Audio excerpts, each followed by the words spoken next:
പ്രിയപ്പെട്ട ശരി നമസ്കാരം. ഞാനിപ്പോൾ നിൽക്കുന്നത് ഉറക്കമൊന്നെങ്കിൽ മറ്റേ ചൂട്ടിരിക്കുക കേട്ടോ. മണി ഇപ്പോൾ 6:30 സൂര്യൻ അസ്തമിച്ചുകൊണ്ട് ശരിക്കും വീഡിയോ കിട്ടുന്നില്ല, ലൈറ്റ് കിട്ടുന്നില്ല, പ്രകാശം കിട്ടുന്നില്ല. എന്തിനും കാണാം കണ്ടോ, ഇലകളെല്ലാം ഉറക്കം കൊണ്ട് കണ്ണുകൾ പൂട്ടാൻ തുടങ്ങി, ഇലയെന്ന കണ്ണുകൾ. ആണ് മരത്തെ ചൂട്ടിരിക്കുകയാണ് ഞാൻ ഇപ്പോൾ. അവിടെ നിന്നാണ് വീഡിയോ എടുക്കുന്നത്. കേട്ടെ, ഒരു വലിയ വൃക്ഷമാണ്, വലിയ മരമാണ്. ഇലകളെല്ലാം താന്നുകൊണ്ടിരിക്കുകയാണ്, എല്ലാം താന്നു.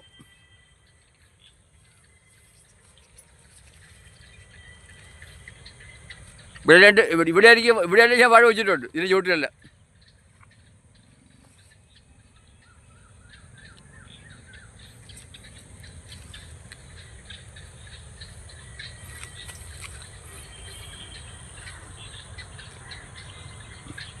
ഓക്കെ, വീഡിയോ ഇഷ്ടപ്പെട്ടാൽ നിങ്ങൾ ലൈക്ക്, കമൻറ്റ്സ്, സബ്സ്ക്രൈബ് ചെയ്യണം. Okay, thank you.